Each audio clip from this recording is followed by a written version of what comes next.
قدران و مدارانی سویت ایران. ما در هر یک جا امر معروف میکنیم، وادار میکنیم که شرایط به‌جای شده است. هر یک بنده مسلمین باید فهمد که هر یک قدم ما گناه است. چون که میگویند جوانان زیایان آینده ملت است، اکثر زیایان حاضر است. تاکید میکنیم که بچه‌ها جون تپروس نکشه، ناس نکشه، اتمرد بشه، بند بزن، افیون بزن، آنه گیر بزن، تکایی مریخوان بزن. تو نامرد هستی برمناس میخری همون پیوه غدان شکمت برم کده که قبلی ساقرم آری میمری سپیر زنی کنیک منزیم آبز کزن که یک تبینه بگه مرد است.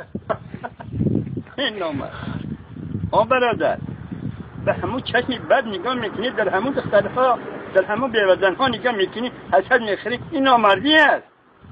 میتونه خفیدگی تا فوز مانده گویده میگی وقتی مرد هستی نامردی نکن. ما در فرش دم میزنیم همین مسئله رو میبینیم. هرچی مرد باشه خفیدگیش یک روز کده گویده میگیره، نمیتونه کون تا بجا. با همین برادر عبری معرفی خنزیره ما با حسن هستید کسی که یگان عرض شکایت دارم همه به عرض زیرین نال خودی سیاد که دنگ زنید با ما در تماس باشه.